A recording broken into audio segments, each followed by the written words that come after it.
السلام علیکم ورحمۃ اللہ وبرکاتہ۔ خوش آمدید ہمارے چینل پیغام الہی پر۔ دیکھیے ہم سورہ بقرہ کا ترجمہ کر رہے ہیں اور آج ہماری سورہ بقرہ کی آیت نمبر 86 ہے۔ شروع کرتے ہیں۔ رب اشرح لی صدری ویسر لی امری واحلل عقدۃ من لسانی یفقهوا قولی ربی زدنی علما ربی زدنی علما ربی زدنی علما۔ اعوذ باللہ من الشیطان الرجیم، بسم اللہ الرحمن الرحیم۔ اولئک الذین اشتروا الحیاۃ الدنیا بالآخرۃ، اور یہ وہی ہیں جنہوں نے مول لے لی دنیا کی زندگی آخرت کے بدلے۔ فلا یخفف عنہم العذاب ولا هم ینصرون، سو نہ ہلکا ہوگا ان پر عذاب اور نہ ان کو مدد پہنچے گی۔ یعنی یہ وہ لوگ ہیں کہ انہوں نے احکام کی مخالفت کر کے دنیاوی زندگانی کے مزوں کو لے لیا۔ کیا کہہ رہے ہیں؟ دنیاوی زندگانی کے مزے لے لیے بعوض نجات آخرت کے، سو نہ تو سزا دینے والے کی طرف سے ان کی سزا میں کچھ تخفیف دی جائے گی اور نہ کوئی وکیل، مختار یا دوست یا رشتہ دار ان کی طرفداری یا پیروی کرنا پائے گا۔ وَلَقَدْ آتَيْنَا مُوسَى الْكِتَابَ، اور بے شک دی ہم نے موسیٰ کو کتاب، وَقَفَّيْنَا مِن بَعْدِهِ بِالرُّسُلِ، اور پے در پہ بھیجے اس کے پیچھے رسول۔ وَآتَيْنَا عِيسَى ابْنَ مَرْيَمَ الْبَيِّنَاتِ وَأَيَّدْنَاهُ بِرُوحِ الْقُدُسِ، اور دیے ہم نے عیسیٰ یعنی مریم کے بیٹے کو معجزے صریح اور قوت دی ہم نے اس کو روح پاک سے۔ أَفَكُلَّمَا جَاءَكُمْ رَسُولٌ بِمَا لَا تَهْوَىٰ أَنفُسُكُمُ اسْتَكْبَرْتُمْ فَفَرِيقًا كَذَّبْتُمْ وَفَرِيقًا تَقْتُلُونَ، پھر کیا ہی عقل کی بات ہے کہ جب تمہارے پاس لایا کوئی رسول وہ حکم جو نہ بھایا تمہارے جی کو تو تم تکبر کرنے لگے۔ کیا کہہ رہے؟ انفسکم استکبرتم، تمہارے جی کو نہ بھایا تو تم تکبر کرنے لگے۔ ففریقا کذبتم، پھر ایک جماعت کو جھٹلایا، وفریقا تقتلون، اور ایک جماعت کو تم نے قتل کر دیا۔ دیکھیے قرآن و حدیث میں جا بجا حضرت جبرائیل علیہ السلام کو روح القدس کہا گیا ہے، جیسے قرآن کی آیت میں آیا ہے قل نزلہ روح القدس، اور جبرائیل علیہ السلام کے واسطے سے عیسیٰ علیہ السلام کی کئی طریقوں سے تائید ہوئی ہے۔ اول تو ولادت کے وقت میں شیطان سے حفاظت کی گئی۔ پہلی کیا ہے؟ اول تو ولادت کے وقت میں مس شیطان سے کیا کی گئی ہے؟ حفاظت کی گئی ہے۔ پھر ان کے دم کرنے سے حمل عیسوی قرار پایا۔ پھر یہودی چونکہ کثرت سے حضرت عیسیٰ علیہ السلام کے مخالف تھے، اس لیے جبرائیل علیہ السلام حفاظت کے لیے ساتھ رہتے تھے، حتیٰ کہ آخر میں ان کے ذریعے سے آسمان پر اٹھا لیے گئے۔ یہودیوں نے بہت سے پیغمبروں کی تکذیب کی، حتیٰ کہ حضرت عیسیٰ علیہ السلام کی بھی تکذیب کی اور حضرت زکریا اور حضرت یحییٰ کو قتل بھی کیا۔ وقالوا قلوبنا غلف، اور کہتے ہیں ہمارے دلوں پر غلاف ہے۔ بل لعنہم اللہ بکفرہم، بلکہ لعنت ہے اللہ کی، بکفرہم، ان کے کفر کے سبب۔ فقلیلا ما یؤمنون، سو بہت کم لوگ ہی کیا لائے؟ ایمان لائے۔ پھر تھوڑا سا ایمان ان امور کی بابت ہے جو ان کے مذہب اور اسلام میں مشترک ہے، مثلا خدا کا قائل ہونا، قیامت کا قائل ہونا، کہ ان امور کے وہ بھی قائل تھے، لیکن خود نبوت محمد صلی اللہ علیہ وسلم یہ اور قرآن کے کلام الہی ہونے سے منکر تھے، اس لیے پورا ایمان نہ تھا۔ اور اس تھوڑے ایمان کو باعتبار لعنت ایمان کہا، جس کے معنی مطلق یقین کے ہیں، وہ بعض اشیاء کے ساتھ ہی متعلق ہو، شرعاً اس کو ایمان نہیں کہتے۔ شرعاً وہ ایمان معتبر ہے جو کل امور وارد فی الشرع کے یقین کے ساتھ ہو۔ اگلی آیت ہے وَلَمَّا جَاءَهُمْ كِتَابٌ مِّنْ عِندِ اللَّهِ، اور جب پہنچی ان کے پاس کتاب اللہ کی طرف سے، مُصَدِّقٌ لِّمَا مَعَهُمْ، جو سچ بتاتی ہے اس کتاب کو جو ان کے پاس ہے۔ وَكَانُوا مِن قَبْلُ يَسْتَفْتِحُونَ عَلَى الَّذِينَ كَفَرُوا، اور پہلے سے فتح مانگتے تھے کافروں پر۔ فَلَمَّا جَاءَهُمْ مَا عَرَفُوا كَفَرُوا بِهِ، پھر جب پہنچا ان کو جس کو وہ خوب پہچانتے تھے، كَفَرُوا بِهِ، تو اس سے منکر ہو گئے۔ فَلَعْنَةُ اللَّهِ عَلَى الْكَافِرِينَ، سو لعنت ہے اللہ کی منکروں پر یعنی کافرین پر۔ دیکھیے یہاں پر قرآن کو جو مصدق توریت فرمایا تو اس کی وجہ یہ ہے کہ توریت میں بعثت محمد صلی اللہ علیہ وسلم اور نزول قرآن کی جو پیشن گوئی تھی ان سے ان کا صدق ظاہر ہو گیا۔ سو توریت کا ماننے والا تو قرآن اور صاحب قرآن صلی اللہ علیہ وسلم کی تکذیب کر ہی نہیں سکتا، ورنہ توریت کی بھی تکذیب لازمی آئے گی۔ بئس ما اشتروا به انفسهم ان یکفروا بما انزل اللہ بغیا، اور بری چیز ہے وہ جس کے بدلے بیچا انہوں نے اپنے آپ کو کہ منکر ہوئے اس چیز کے جو اتاری اللہ نے۔ ان ینزل اللہ من فضلہ علی من یشاء من عبادہ، اس ضد پر کہ اتارے اللہ اپنے فضل سے جس پر چاہے اپنے بندوں میں سے۔ فباؤوا بغضب علی غضب، سو کما لائے غصے پر غصہ۔ وللکافرین عذاب مہین، اور کافروں کے واسطے عذاب ہے ذلت کا۔ دیکھیے، ایک غضب کفر پر اور دوسرا حسد پر۔ غضب بالائے غضب فرمایا، غضب کے ساتھ محین کی قید سے بتانا یہ مقصود ہے کہ یہ عذاب کافروں کے ساتھ خاص ہے، کیونکہ گناہ گار مومن کو عذاب اس کو پاک کرنے کے لیے ہوگا، ذلت کے لیے نہیں۔ جو آگے کی آیت میں ہے کہ آگے کی آیت میں جو ان کا قول نقل کیا گیا ہے ان سے ان کا کفر ثابت ہوتا ہے اور حسد بھی ظاہر ہوتا ہے۔ وَإِذَا قِيلَ لَهُمْ آمِنُوا بِمَا أَنزَلَ اللَّهُ، اور جب کہا جاتا ہے ان سے مانو اس کو جو اللہ نے بھیجا ہے یعنی نازل کیا ہے۔ قالوا، تو کہتے ہیں، انؤمن بما انزل علینا ویکفرون بما وراءہ، تو کہتے ہیں ہم مانتے ہیں جو اتارا ہے ہم پر، ویکفرون، اور انکار کرتے ہیں اس کے جو اس کے سوا ہے۔ وہو الحق مصدقا لما معہم، حالانکہ وہ کتاب سچی ہے جو تصدیق کرتی ہے اس کتاب کی جو ان کے پاس ہے۔ حالانکہ یہ کتاب سچی ہے یعنی جو تصدیق کرتی ہے اس کتاب کی بھی جو ان کے پاس ہے۔ قل، کہہ دو، فَلِمَا تَقْتُلُونَ أَنْبِيَاءَ اللَّهِ مِنْ قَبْلُ إِن كُنتُم مُؤْمِنِينَ، کہہ دو پھر کیوں قتل کرتے ہو اللہ کے پیغمبروں کو پہلے سے اگر تم ایمان رکھتے ہو۔ دیکھیے، یہودیوں نے جو یہ کہا تھا کہ ہم صرف توریت پر ایمان لائیں گے، دوسری کتاب پر ایمان نہ لائیں گے، تو ان کا یہ قول صریح کفر ہے۔ اور اس کے ساتھ جو یہ کہا کہ توریت جو ہم پر نازل کی گئی ہے اس سے حسد متراشی ہوتا ہے، اس کا مفہوم صاف یہ ہے کہ وہ کتابیں چونکہ ہم پر نازل نہیں کی گئی اس لیے ان پر ایمان نہیں لائیں گے۔ اللہ تبارک تعالیٰ نے ان کے اس قول کو 3 طرح رد فرمایا ہے۔ اول یہ کہ جب اور کتابوں کی حقیقت اور واقعات بھی دلیل قطعی سے ثابت ہیں تو پھر اس انکار کی کیا وجہ؟ ہاں، اگر اس دلیل میں کوئی کلام تھا تو اس کو پیش کر کے تفصیح کر لیتے۔ انکار محض آخر کیا وجہ ہے؟ دوسری اور کتابیں مثلا قرآن مجید جو توریت کا بھی مصداق ہے تو اس کے انکار سے تو خود توریت کی تکذیب اور انکار لازمی آتی ہے۔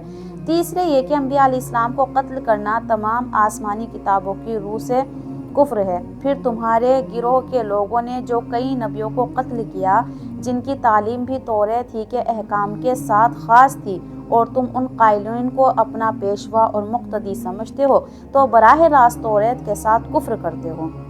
اس سے تو تمہارا توریت پر ایمان کا دعویٰ بھی غلط ٹھہرتا ہے، غرض کسی بھی پہلو سے تمہارا قول و فعل صحیح اور درست نہیں ہے۔ وَلَقَدْ جَاءَكُم مُوسَىٰ بِالْبَيِّنَاتِ ثُمَّ اتَّخَذْتُمُ الْعِجْلَ مِن بَعْدِهِ وَأَنْتُمْ ظَالِمُونَ، اور آ چکا تمہارے پاس موسیٰ صریح معجزے لے کر، پھر بنا لیا تم نے بچڑا اس کے پیچھے یعنی اس کے بعد، وَأَنْتُمْ ظَالِمُونَ، اور تم ظالم ہوئے۔ دیکھیے، بینات سے وہ دلائل مراد ہیں جو اس قصے سے پہلے جبکہ توریت نہ ملی تھی موسیٰ علیہ السلام کے نبی برحق ہونے پر قائم ہو چکے تھے، مثلا عصا اور ید بیضا اور دریا کا پھٹنا وغیرہ۔ اچھا، رد کی تقریر کا حاصل یہ ہے کہ تم دعویٰ تو ایمان کا کرتے ہو اور صحیح شرک میں مبتلا ہو، جس سے موسیٰ علیہ السلام بلکہ خدا تعالیٰ کی صحیح تکذیب بھی لازم آتی ہے۔ گوشالہ کو معبود بنانے کا معاملہ اگرچہ ان یہودیوں کے ساتھ پیش نہیں آیا تھا جو حضور اکرم صلی اللہ علیہ وسلم کے زمانے میں نزول قرآن کے وقت موجود تھے، مگر چونکہ یہ لوگ اپنے اجداد کے حامی اور طرفدار رہتے تھے اس لیے فی الجملہ یہ بھی رد میں شامل ہیں۔ وَإِذْ أَخَذْنَا مِيثَاقَكُمْ، اور جب ہم نے لیا قرار تمہارا، وَرَفَعْنَا فَوْقَكُمُ الطُّورَ، اور بلند کیا تمہارے اوپر کوہ طور کو، خُذُوا مَا آتَيْنَاكُمْ بِقُوَّةٍ وَاسْمَعُوا، پکڑو جو ہم نے تم کو دیا، زور سے۔ کیا کہہ رہے ہیں؟ خُذُوا مَا آتَيْنَاكُمْ بِقُوَّةٍ وَاسْمَعُوا، کہ پکڑو جو ہم نے دیا تم کو زور سے اور سنو۔ قَالُوا سَمِعْنَا وَعَصَيْنَا، تو ان کے بڑے کہنے لگے کہ ہم نے سن تو لیا اور ہم مانتے نہیں۔ وَأُشْرِبُوا فِي قُلُوبِهِمُ الْعِجْلَ بِكُفْرِهِمْ، اور پلائی گئی ان کے دلوں میں محبت اسی بچھڑے کے بسبب ان کے کفر کے۔ کیا کہہ رہے ہیں کہ پلائی گئی ان کے دلوں میں محبت اسی بچھڑے کی بسبب ان کے کفر کے۔ قُلْ بِئْسَ مَا يَأْمُرُكُمْ بِهِ، کہہ دیں کہ بری بات سکھاتا ہے تم کو ایمان،